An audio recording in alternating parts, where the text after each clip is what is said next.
tinokwazisai hama vadiwa vateereri kwose kwamuri mukati mechirongwa chedu Happy Homes.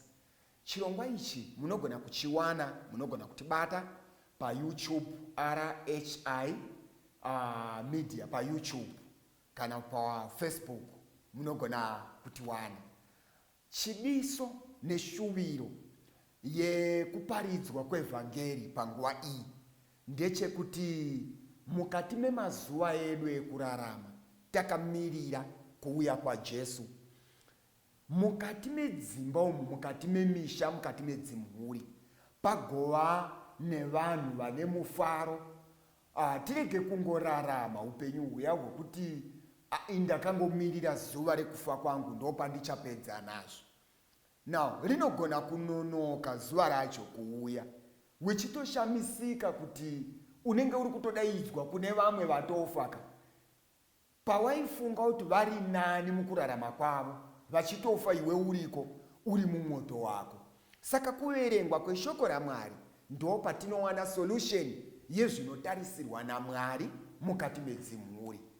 Remember, hakuna musha wakangotangwa nekufunga kwavanhu, but vanhu vese vari kupinda mumamarriages, vari kupinda mumisha, vari kupinda nekuda kweplani yakanga yaitwa naMwari. Makambozviona here kuti mishinari yese paupenyu hwedu izvozvi tine makamera ari kubatsira kutora kuti chirongwa chisvike kwamuri. Paunotenga chinhu ichi unopiwa nemanual yacho yevakachigadzirira. Uri kutenga mota unopiwa nebhuku remota yacho. Uri kutenga whatever you want to buy, kana kuti uri kutenga handset nyowani yefoni unopiwa nemanual yacho. Saka marriage chinhu chakakosha chakagadzirwa naMwari zvekuti kumwe kwatakambomhanya tichitsvaga solution ichokwadi takawana solution, but kana tadzokera kushoko raMwari tinobuda nesolution kubva kuna manufacturer. Saka tiri kudzokera kuna Mwari because ndiye akatanga chirongwa ichi chekuti kuve neinonzi family kana kuti tigova neinonzi mhuri. NdiMwari akatanga program yake. Saka regai timanye mukati meshoko raMwari pamasikati ano tine musoro wenyaya wandasarudza pamusoro wenyaya wakanziwo tungamirai mukoma. Ndo nyaya yatiri kuda kubata. Mukoma, tungamirai zvenyu pamberi, ini ndiri kutevera. Ndo nyaya yatiinayo. Vari kutondera pamashure apo ndakambopresenta nyaya yekukomborerwa kwakaitwa Jacob. Ndikabudisa pfungwa, kwete kuti ndikabudisa, but shoko raMwari rikatibudisira pachena. Mai vakanzwa baba vachitaura, mai ndobva vamanya vakataura naJacob. Vakati, mwanangu, ini handigoni kukomborera, asi ivo baba vako ava vachembera, that old blind man ndiye anogona kutaura chikomborero. Baba vari kudenga vakanzwa. Ndofunga vakatibata pamazuva aya macherechedza nyaya iyi. Saka pakuverenga kwatakaita, Bhaibheri rakabudisa kuti baba vanotaura chikomborero kumwana, mukoma anotaura chikomborero kuhanzvadzi yake kana kumunin'ina wake. Tobva tabata mumwe atakataura kuti anokomborera ndisekuru kwakabva baba. Ivo vavo vanogona kukomborera. Tinozvionepi? Joseph vana vake vanoropafadzwa naJacob baba vake. Saka tapedza apa takazobata pati yakati tine vana vakakura, vabereki zvakaitika mai vakangomitiswa. Hatisi kuziva, mwana uyo haasi kutoziva kuti kumusha kwedu ndekupi, senemu yedu ndeipi, ende tinomboerei. Izvo zvese izvo hazvina nyaya. Vana vakaita seava, chinhu chakakosha chatakabata muBhaibheri, takaenda kobata nyaya yaJefta achikomborerwa naMwari. Baba vaivepo, havana chavakataura. Vakoma vaivepo, vanin'ina hapana akataura. But Mwari ari kudenga anoziva situation, anoverenga zvakaitika, ende haadziviswi kuti ataure a blessing. Saka apa hapasipo patiri nhasi. Nhasi tiri kuda kupindura mubvunzo uyu. Saka Jacob paakaenda kumadzisekuru kwakabva mai akanogara ikoko, pakudzoka tinomuona aine makwai, ane mbudzi, ane zvinhu zvakawanda nemombe. He was rich. Jacob was very rich. Saka akazokomborerwa nani iye aenda kumadzisekuru kwakabva mai, kwamakati imimi Pastor Mulamu ikoko hakugoni kubva chikomborero. Akazvionepi zvakafamba sei? Ndo patiri kupindura nhasi. Mwari wokudenga atikomborere patiri kuverenga. Regai timanye mukati meshoko raMwari mubhuku yaGenesis chapter 33. Tichamanya pana Genesis chapter 33 verse ndeya 1, verse ya 2, verse ya 3 tichienda pa4. Ndichaverenga panapa. Zvino Jakobho akasimudza meso ake akatarira, akaona Esau achiuya ana varume vana 400. Aha, ndikumbira tumbatsire kuteerera pfungwa yatabata iyi. Tiri kuona Jacob after 20 years ari kumadzisekuru. After 20 years, 14 years dzakapera achishandira madzimai, 6 years dzakapera ari kushandira pfuma iyi yaakaunganidza. Saka after 20 years Jacob ari kufunga kudzoka, ende paari kudzokera kumusha kwavo, kuya kwaakatiza mukoma vasati vadzoka ndokwaava kudzoka. Saka Bhaibheri riri kutiro asati asvika anosangana nomukoma wake, anosangana naEsau. Ende paari kusangana naEsau, Bhaibheri riri kuti Esau anga aina varume vana 400. That's 400 varume vanga vaina Esau 400. Achiuya ana varume vana 400, akagovera vana kuna Rachel naRea navarandakadzi vaviri. Akaisa varandakadzi navana vavo mberi, Lea navana vake shure kwavo, naRachel naJosefa pakupedzisira. Iye amene akapfuura achivatungamirira, akakotamira pasi kanomwe kusvikira aswedera pedyo nomukuru wake. Ipapo Esau akamhanya akanosongana naye, akamumbundikira, akawira pamutsipa wake ndokumusveta, vakachema vose. Mwari akomborere kuverengwa kweshoko rake. Tiri kuona kuti mukoma akatorerwa chikomborero ari kusango nomunin'ina Jacob anga ari pamba. Panapa Bhaibheri riri kubuditsa kuti mukoma uyu pakupera kwe20 years paakanzwa kuti munin'ina wako ari kuuya, anoronga rwendo rwokunosangana nomunin'ina wake. But ndaikumbira kuti munzwe wopfungwa yedanzwa apa. Muupenyu hwake Esau anga aina varume vaitoshanda, aitoone ami yake, varume vaiita basa vachiwana salari yakakwana pamwedzi wega wega. Ende varume ava vanosvika vanganiko? Pari kunzi aiva ne400 varume vakasvika, varume vaitochengetavo mhuri dzavo vachishanda kumba kwaEsau. Esau ndeupi? Ndiye uya wekutorerwa chikomborero nomunin'ina iye ari kusango. Ndaikumbira kuti mundibatsire kunzwa vana vaMwari, pfungwa yakanaka iyi. Saka paari kusangana, Esau anomisa varume ava kuti haisi nguva yekurwa, zvakaitika zvakatoitika, ende ndaregerera munin'ina wangu pane zvakaitika. Zvakakosha hama dzangu. Mavona here kuti mukati memhuri panogona kusvika nguva yaunotadza kukwazisana nomukoma wako. Mavona here kuti mukati memhuri inosvika nguva yaunotadza. Kune vanhu vakawanda vanotaura statement iyi, vanoti ivo vakadzi vakashata stereki, vakadzi vakashata, because vanosvika pamusha mukoma aifuka gumbeze rimwe chete nomunin'ina wake, ende vanobva vaparadzaniswa, havazoonani. Vamwe vakati vakadzi vakaipa stereki ndo vanokonzeresa nyongano mukati memisha. Inzwa iyi hama dzangu, papfungwa yatiri kutoverenga iyi tadzokera kumanual.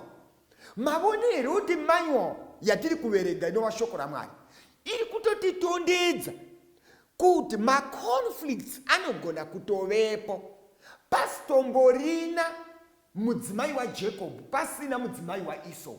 Ivo mukoma nomunin'ina vari vega vanogona kungotokonana. Saka zvinoitika kana vadzimai vauya, zvimwe zvacho havasirivo vakazvikonzera, zvakakonzerwa nemi. Imimi ndimo makazvikonzera, because makatanga kutsanangurira mudzimai uyu maproblems amakamboita nomunin'ina wenyu, kukonana kwamakamboita nomukoma wenyu, mechibva mataura zvauri kuona yeye kunyepera kuseka zvake, but takambokonana gore rakati. Uyu ari kutorera pane zvamamuudza. Tobatana here vana vaMwari, ndekubira ndikudizire. Saka zvese zvavanozotora izvi kwamuri nyaya iyi yakapera. But ava mai ava, mainini vangu ava, maiguru vangu ava, nokuda kwekuti payakaitika nyaya iyi ivo vanga vasati vavapo, zvamuri kuvaudza izvi kwavari ndo pairi kutotangira. Saka pavanozoreacta manje, imi mava kuti vakadzi vanoparadzanisa, but inini ndimi makafumura gure rezvakabanzika zvemumashure. Hatichitesere. Ndimi munototaurira mudzimai wenyu zvauri kuona zvakadai so, zvakazofamba so, zvikazodai so, zvikazodai so. Inini muri kutaura. But anyway, zvakatoitika baba mukuru, zvakatoitika mai guru, vakatotaura mapenzi ekumusha kwenyu, mukataura murume wenyu mapenzi. Ini ndobva ndatoziva kuti okay, kwana tezvara wangu kuna penzi, kuna tete variko, tete ava ibenzi, natete vakati ibenzi futi, natete. Ini handimbozivi mapenzi ekwana tezvara wangu, ndakatoudzwa, ndinotoudzwa nemudzimai wangu. And the same way, varume ndo zvavanoitavo futi. Hakuna mudzimai anouya mumusha akamaka umwe baba mukuru anomumakire vakamboonana kupi, vakamboswera kupi. Hapana, ndimozviona kavana vaMwari. Saka ari kubudisa mapenzi emumusha menyu ndimi. Saka ndaikumbira kuti vana mai movaregerere apa. Handiti kavana baba, Mwari atibatsire apa vana mai ngatimbovapawo excuse, because pavakauya havana kumboziva zvakaitika, havana kumboziva kurwa kwamakaita kumashure. Ndimi makavaudza. Saka Esau naJacob vakonana, after 20 years vanosangana. Ndinoda vhesi painoti Esau akamhanya achienda kumunin'ina wake. Mozoti kune vanhu vakabata zvigumbu zvisingaperi paupenyu, zvinoverengerwa kumashure nekumashure nekumashure, hazviperi, vanhu vanenge vakangobatirira. But zita raMwari ngariongwe, ava vakadzidza kuregererana, ende zvakapfuura. Nditenderei kubatirana kupfungwa yandoda apa. Zvanzi pavakasangana, vanokumbana, vanosvetana, ndobva vachema vari pamwepo, ndobva varegererana. Vapedza kuchema uku nekuregererana uku, ndaida kuti tiende pamberi mbijana, ngatizwei pfungwa inotevera. Vapedza kuchema, vapedza kuregererana, ndobva pakutaurwa nyaya yokuti ngatiende. Ngatidini? Ngatiende. Ngatizwei vhesi ya 9. Toda kuerenga vhesi ya 9. Genesis chapter 33 vhesi ndeya 9. Ngatinzwei pavhesi ya 9. Esau akati, ini ndine zvizhinji munun'una wangu, izvo zvaunazvo ngazvive zvako. Ndiri kumanyidzana netime vana vaMwari. Ndiri kuita ndechimanya netime. But verse 9 imhenduro iri kupiwa naEsau asarenderwa pfuma naJacob. Ndikubira kuti mundibate apa vana vaMwari. Esau ndiye ari kutaura pavhesi ya 9. But mukaiverenga pavhesi ya 8, Jacob anoti, ko boka iri rose ndi Esau ari kutaura, ko boka iri rese raunaro ndereiko? Iye akati, kuti ndiwane nyasha kuna she wangu. Esau ari kuti, ndaona watungamidza zvipfuyo mberi kuti zvisangane neni nevana. Ndezvei? Zvimbori zvei? Ndezvei? Zvikazina Jacob, ndiri kuitira kuti mundiitirewo favor panyaya dzangu dzandakaita kumashure dziya idzi, kuti mundiregererewo, ende mungotora yenyu chipo ichocho, mungotora. Inzwai hama dzangu, chinhu chinonzi urombo chakaipa. Urombo chaihwo hwakaipa. Asi tinavo nguva dzose, tinavo varombo nguva dzose, but ihwo hunonzi urombo hwakaipa. Munoona here kuti dai Esau anga asina zvake, dai Esau anga asina zvake, pangadai pakaita imwe nyaya. Esau aigona kuitiswa zviri kudiwa naJacob. Why? Because apiwa pfuma. Ndizvira werono Mwari. Esau ane zvake, Jacob ane zvake. Saka Esau paanonzi ndakupai pfuma iyi kuti mundiregerere pane zvandakaita kumashure, Esau haasi kugumira ipapo. Ari kuti pavhesi ya9 Esau akati, ini ndine zvizhinji munun'una wangu, izvo zvaunazvo ngazvive zvako. Halo, ndikumbira kuti tibatsirane kunzwanana. Mavone here kuti Esau ari kuti kana iri nyaya yepfuma mwana wamai vangu, usanetseke kuti undiripire panyaya dzakaitika kumashure, kana kuti ndikunzwire, inini Mwari akasara akandikomborera. Muri kutondera here kuti pakakomborerwa Jacob, baba vakavhunza mubvunzo. Baba vakati, ndiwe here Esau? Zvikanzi naEsau ndini. Zvikanzi nababa, huya pano ndikubata. Baba ndokubva vabata. Vakati, muviri wandakabata ndewaEsau, asi voice iri kutaura ndeyaJacob. Ndiwe here Esau? Jacob ndokuramba akati, baba, inini ndinonzi Esau. Saka mubrain yababa pavari kukomborera, havasi kukomborera Jacob, vari kukomborera Esau. Ndibatsire kunzwa. Because that ndiwe here Esau? Uyu akati ndini. Baba vakatomboti, but muviri ndewa skin yacho ndeya Jacob, asi skin ndeya Esau, but voice ndoya Jacob. Zvikanzi ndini Esau, ndadzoka baba. Saka baba pavari kunamata vachikumbira kuna baba vekudenga kuti vakomborere mwana uyu, havasi kudana zita rekuti Jacob, vari kudana zita rekuti ani? Esau. Saka Esau paaiva kusango, kunyange yakadzoka nyaya idzi dzaitika, asi baba vari kudenga vakanzwa kunamata kwababa vepanyika, zita rakadanwa iye asipo. Mwari ndobva azvinzwa. Saka pari kupera 20 years Jacob achikomborerwa ari uko, Esau wakasara wachikomborerwa, kukomborerwa zvekuti varume 400 vaiwana pay zvakakwana, kukomborerwa zvekuti paakapiwa makwai, paakapiwa chii, zvese akazviramba, akati aiwa, handina dambudziko nezvipfuyo zvako, inini Mwari akandikomborera, ndinazvo zvakawanda.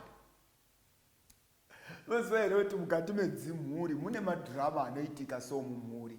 Izvi ndezvemumhuri izvi zvatiri kukurukura.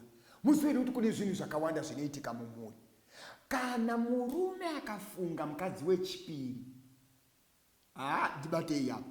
Kana murume akafunga kuroora mukadzi wechipiri, anotsvaga vana tete vane kakushaya kavanoita, ndo vanotanga kudirwa zvimari, vagodirirwa mari, vagotengerwa magrosari, vagoitwa sei, ende ivo vobva vati inanamu chekutaura unyatso kuziva kuti kabhudhika, unyatso kuona kuti aiwa takaberekwa shuwa, zvekuti pavanonamata vanenge vachitoti Mwari, handikangani kunamatira mwana wamai vangu, rangarirei mwana wamai vangu Mwari, nokumbira kuti mumurangarire, rangarirai Mwari, mumuitirewo nyasha, atiwewo Mwari, ivaina atiwewo, itirai nyasha, atiwewo Mwari. Machengetere anotiita panapa haana chekutaura. Izvozvi akangouya mota ikangosvika, unenge akatakura zvese. Nepo uyu zvaari kuita uyu, ari kutsvaga masupporters. Saka masupporters hari nyore kudhila nawo, varombo vari kutambudzika. Saka Jacob aiva nemaindi yekuti kana mukoma ndikasvika vari murombo vasina, ndinogona kuvaitisa zvese. Ende vanatete verudzi urwu ndo vanenge vari mberi kuvenga mudzimai wokutanga.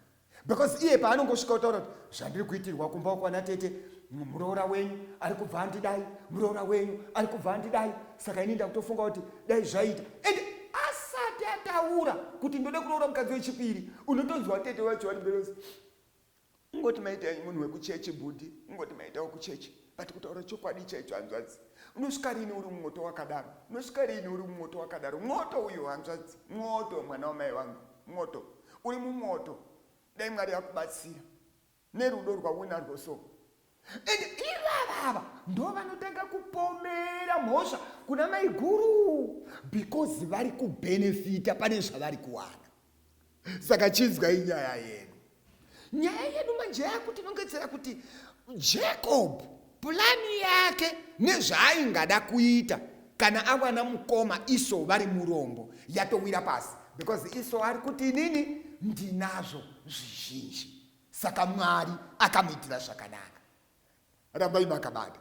Saka mubvunzo wakutevera ndewekuti, saka Jacob akanokomborerwa nani paakaenda kumadzisekuru?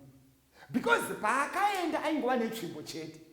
Pakudzoka tiri kuona aina mapoka namapoka ezvipfuyo, aina mapoka embudzi, aina mapoka emakwai, aina mapoka emombe, aina mapoka evaranda.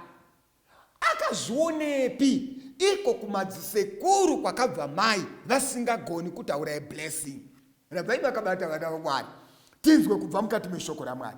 Akazviona kupi Jacob? Ini handidi kupindura nyaya iyi, but ndoda kukumbira kuti Mwari wokudenga atibatsire iye Jacob wacho apindure ega kuti zvakafamba sei. Jacob anofanirwa kupindura ega kuti akakomborera ndiani. Ngatinzwe pfungwa yakanaka. Tiri kumanya pana Genesis chapter 31. Genesis chapter 31 verse ndeya 41. Ngatikurumidzei kusvikapo. Genesis chapter 31 verse ndeya 41. Tiri kuda kunzwa Jacob achipupura ega kuti chikomborero chezvose izvi zvaaunganidza paupenyu zvakabva kupi. Ngatinzwe pfungwa iyi pana Genesis chapter 31 verse ya 41 verse ya 42. Ngatinzwe nyaya ndakuverenga panapa. Makore aya 20 ndakagara mumba menyu, ndakakubatirai makore ane 14 pamusoro pavakunda venyu 2, namakore 6 pamusoro pezvipfuwo zvenyu.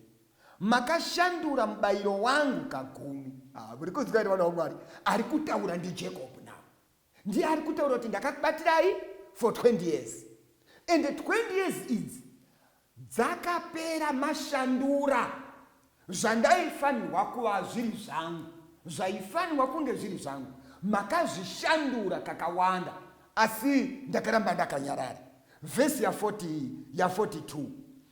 Dai Mwari wababa vangu, Mwari waAbhurahama, iye wakatyiwa naIsaka, asaiva neni, zvirokwazvo mungadai maindiendesa ndisina chinhu. Mwari wakaona kutambudzika kwangu namabasa amavoko angu, akakurayirai usiku hwazuro. Mwari akomborere kwerekwa kweshoko rake. Mavone here kuti chikomborero chiri kuwana Jacob ari kutotaura nasekuru vake Rabhani achiti, sekuru, regai ndikuudzei chokwadi sekuru, iminika dai asiri Mwari aityiwa nababa vangu Isaka, ndaishanda pano ndikabva ndisina chinhu. Asi nenyaya yekuti baba vangu vaitya Mwari wokudenga, ndo zvaita kuti ndikomborerwe kuti ndibve pano mumavoko enyu ndine zvinhu zvandaunganidza zvese izvi. Hazvina ku in other words Jacob ari kunyanzotaura kuti, sekuru, musambofungira kuti pazvese zvandinazvo pane chenyu apa. Uyu ndiMwari wokudenga akarangarira kubata kwandakadini, kwandakaita. Munizoti kune vanhu vakawanda vanoita sacrifice paupenyu, achibata nesimba, achibata nemwoyo wese, achibata kunyangwe munguva dzakaoma, achishingaira kubata. But at the end of the day, mugove waanowana is peanuts. matondera here gore riya ramakambotamba nyaya mukambofudziswa mombe kumusha mukaita sei Mwari asati azarura hake mukana. But hakuna munhu anoita basa faithfully. Isu kana taakuda Mwari, isu tiri vanhu vanonamata, handifanirwi kuita basa ndechimezha kuti saka ndinozwana pei yakadini kana ndariita basa racho. Ini ndinofanirwa kuita basa faithful because kunyangwe ava vakasandipa zvakaringana nekushanda kwangu, kudenga uko kuna Mwari anorangarira sacrifice, anorangarira kushingaira kwangu, anorangarira kubata kwangu. Mwari anodzorera munhu paakabata napo. Usanetseke hama yangu. Mwari anovenga labor and rest yekuti munhu anoshanda apedza kushanda hapana chaari kuwana. Mwari izvi agara akazvivenga. Saka iye Mwari haagoni kutanga kuzviita iye achizvivenga. Saka Jacob paakashanda anoti, makashandura salari yangu, mukanditi munondipa 50, ndakatambira 30. Pamaiti munondipa 30, ndakatambira 15. Makashandura salari yangu 10 times. Dai asi Mwari wababa vangu Isaka. Ndinoda Mwari wakomana. Apa Mwari yapo anotiitira zvakanaka. Hakuna sacrifice inoitwa nemunhu inongopfuura unnoticed pamberi paMwari. Basa rose ringaitwa nemunhu ita nekutendeka, because panguva yakafanira Mwari acharangarira kushanda kwako kwose. Regaiti manye musakanganwe musoro wenyaya yedu. Tungamirai mukoma, ini ndiri kutevera. Ndo topic yedu. Ndeda kuti tiende pamberi nenyaya yedu. Taona Esau aine varume 400. Taona Esau achivigirwa chipo kupiwa present. Nemunyinyirozi andangoti mutore makwa Yesaya, mungotora yenyu mutore. Indobvamira akati no. Zvekuti dai vari varume vanhasi vangadai vakatengwa nezvipo vakaenda, zvekuti havaizogona kumira pamaprinciples ezvaida kuitwa samukoma. Vaikoraptwa nekuda kwemagifts avaipiwa naJacob. Saka tadzidzei vana baba, dzidzai kuita zvinonzwi zvenyu paupenyu. Apa ndataura ndega apa. Mazvinzwa here vana baba? Mazvinzwa here? Dzidzai kuita zvinhu zvinonzwi zvani? Zvenyu, zvine zita renyu. Dzidzai kungoita zvinhu zvinonzwi zvine zita renyu. Taneta nevana baba vanorwa hondo yokuchemera handset yamukoma vakafa. Kuchemera handset yamukoma vakafa. Kana iri handset manje haitoiti tiende panguva yenhaka iyi, because muridzi wayo atoripo kare. Mukoma akasotonitaura kudhara kuti paunongofa handset iyoyi ndeyako. Taneta nevarume vanochemera handset yefoni. Haana chake paupenyu. Ndo type yavarume vanoshungurudza maiguru vasara nevana kuda kutengesa imba yakashandwa nevamwe. Iye haana chine zita rake. I love Esau because ari kumira achiti muningina zvawashanda izvi ndezvako nemhuri yako. Inini Mwari akandiitira zvakanaka. Ende Mwari akandikomborera pawanga usipo, ndakakomborerwa naMwari. Usamirire kudongotarisira mukoma watochera brazo vatoneza brazo, vane chakati brazo vatori nemota brazo, vane brazo vane prazi, brazo wangu vatori neploti utaura kwandiri kutoita so patori nedzimwe dzakatoteererawo bashe dzakutanga kufunga kutaura kwandiri kuita ka baba munini. Baba munini, ndiri kutokuudzai chokwadi chinorarama. Dzidzai kuita zvinonzi zvenyu. Munokuudza vana vamukoma vakakumakai, havazodunzwa zita renyu. Imi moti pastor vakati tisu tinokomborera. Ndimwe munokomborera, but makabvisa vana ndimi makavarumura. Because pakafa baba vavo, vana vakavona zviri kuitika, mukatora chakati vakanyarara, mukatora izvi handset, mukatora ploti mukati aiwa ndinozwa pane mapepa and wati nenyaya yekuti imimi amuna chinonzi chenyu. Zviri nani kunonoka muine 323 ine number plate AAAA. Musatsvake manumber plate ana AE AD. Tsvaga yenyu china number plate yacho bedzi number plate yega. Ngaingotambira yakanzi A. Mobva maziva kuti ndo yangu. Ine zita rani kona iyi? Ine zita rangu. Musamanyire kulatest ina mukoma. Ndeyavo nemhuri yavo. Iso akashanda zvake. Ndozwa kuti apa nake zvakanaka. And please imimiwo vana mai kana tapedza semoni yedu musazoti amene kuti manzwawo maridzo yange riparidza amene kuti mazvinzwa were zvanga zviri kutaurwa zvazvo.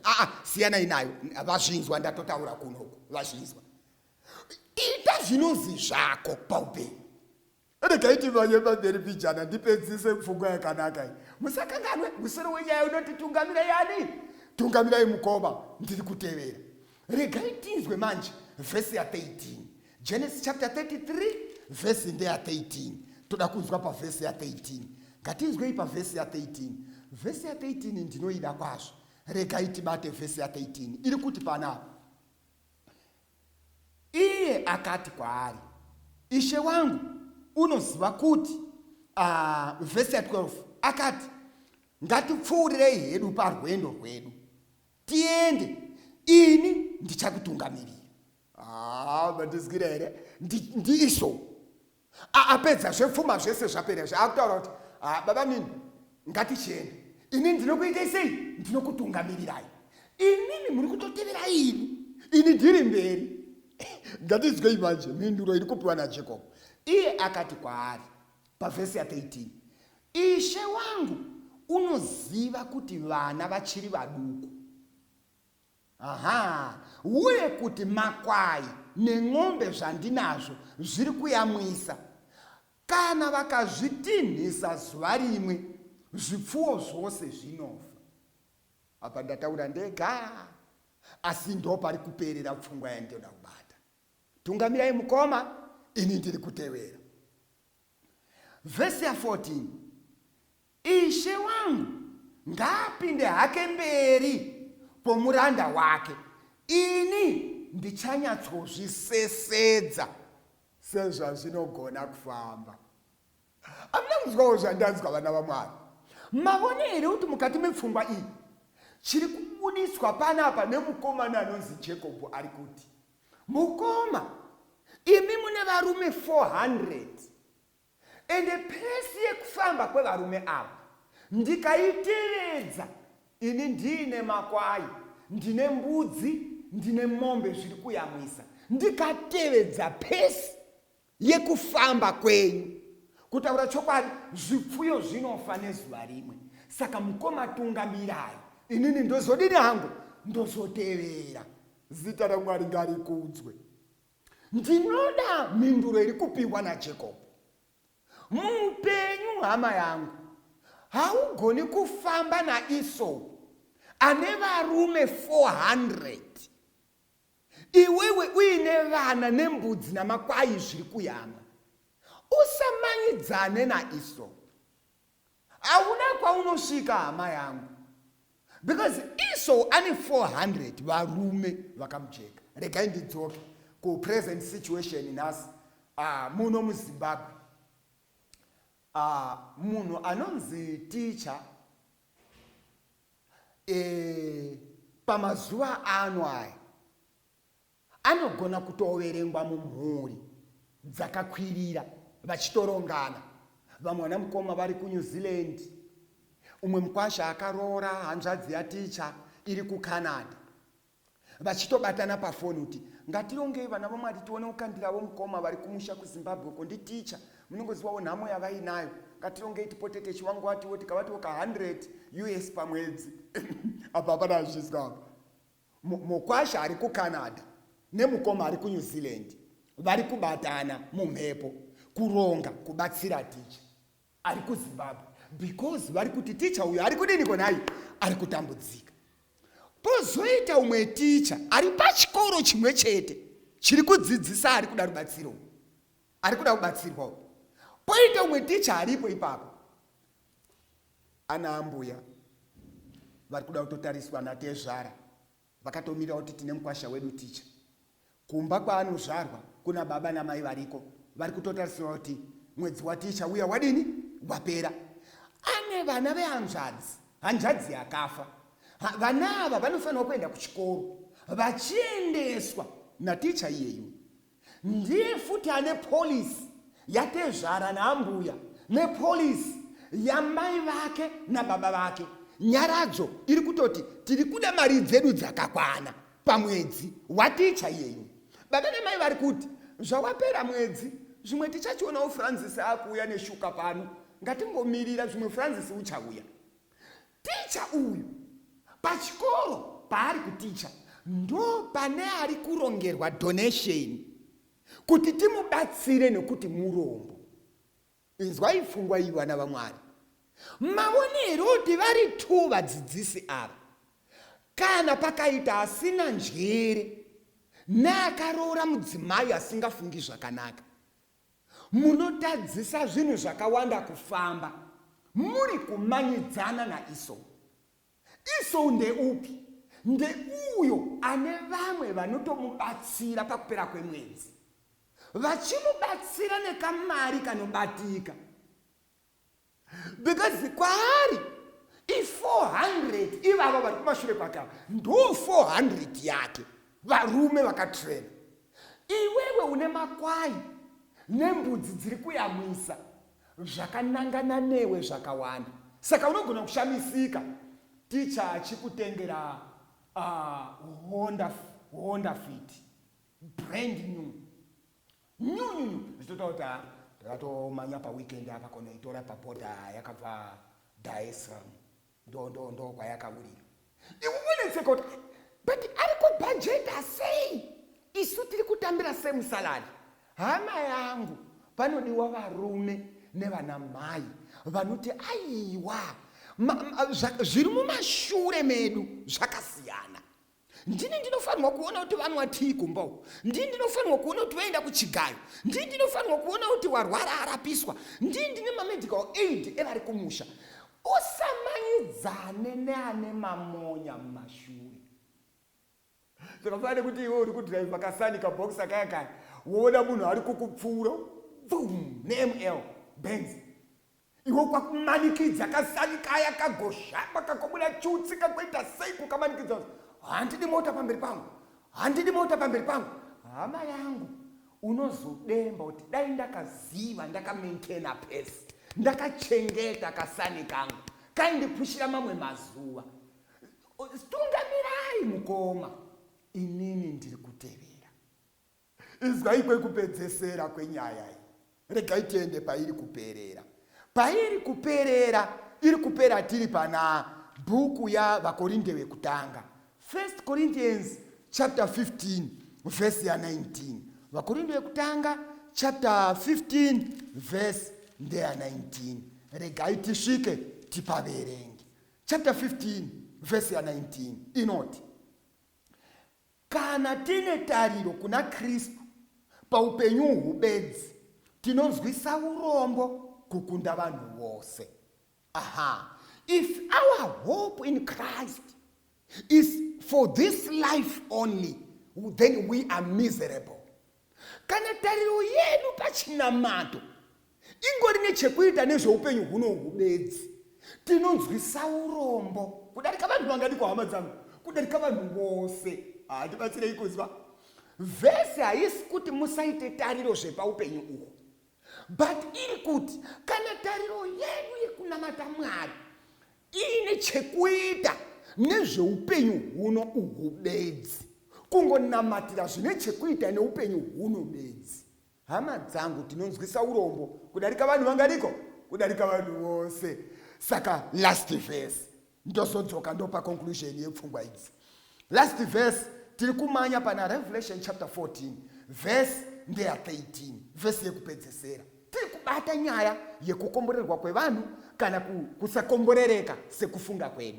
Because vamwe vanogona kuraramira pfungwa yekuti kunonzi kukomborerwa kunge ndangounganidza kana ndangoita mukana wekuunganidza inini zvangu zvatonaka, ndakomborerwa. Hama dzangu, kukomborerwa hakugumiri ipapo.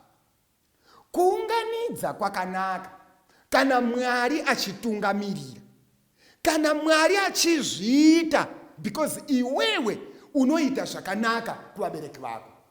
Asi haisiriyo measure yekuti ndakomborerwa.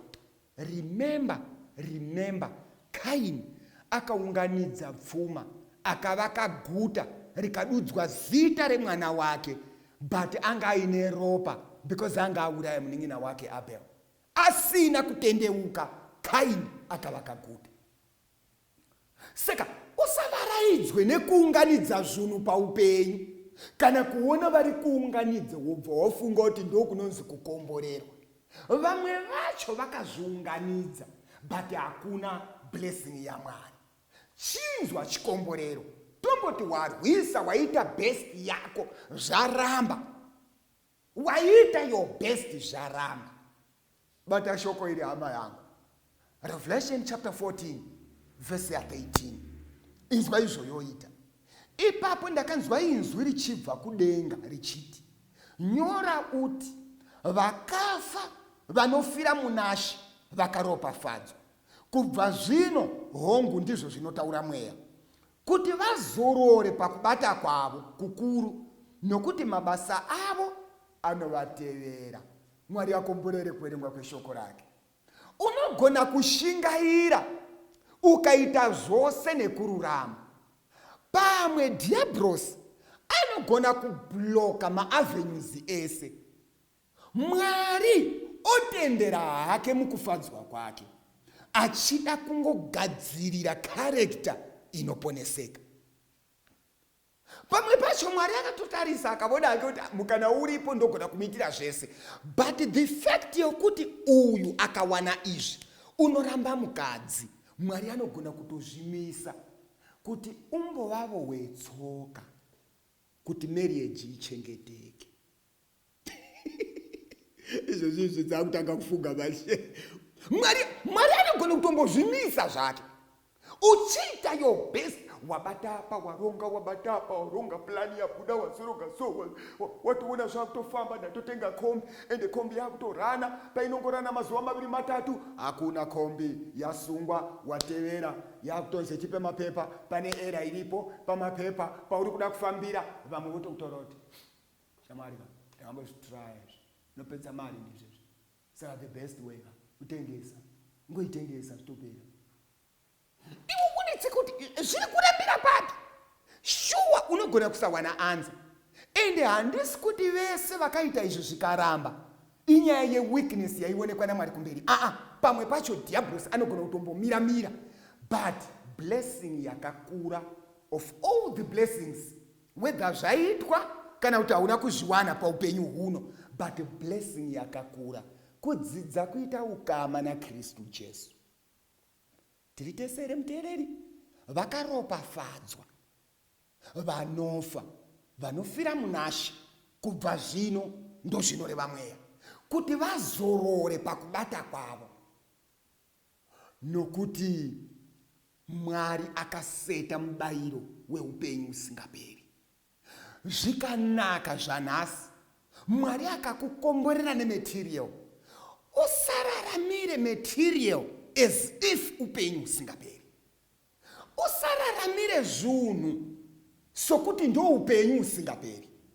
Mwari anoprovide material, kuprovide zvinhu zvinoora kuti uzvishandise kuvaka zvisingaori. Mwari anoprovide zvinhu zvinoora kuti iwewe ushandise zvinoora izvi kugadzirira zveupenyu usingaperi usingaori. Mwari atikomborere, Mwari atitire zvakanaka. Saka chikomborero ndo ichi. Zvese chikomborero izvi zvakanaka kana Mwari azvitendera. Asi kana zvikaramba, tine chikomborero chemunhu anoita ukama naMwari kusvikira achifa ari mumaoko aMwari. Resurrection is for sure. Ende tichasangana kumusha Ishe paari kuuya. Mwari atitire zvakanaka. Ndakunamata Baba vekudenga namuponesi Jesu.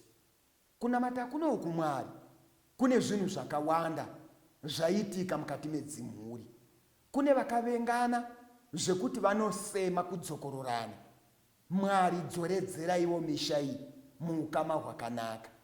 Kutaura kuno Mwari, kune vakamhanya vakada kuita icho nechocho zvikaramba.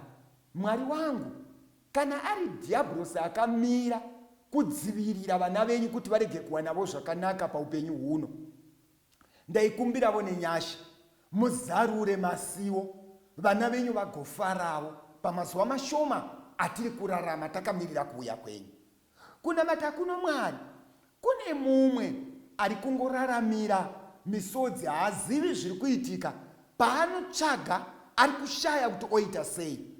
Nekuda kwechidzidzo ichi Mwari, imbomirai muzarure masiwo, vana venyu vagokwanisa kuitavo zvinonzi ndezvavo, zvinetoriwo nezita ravo.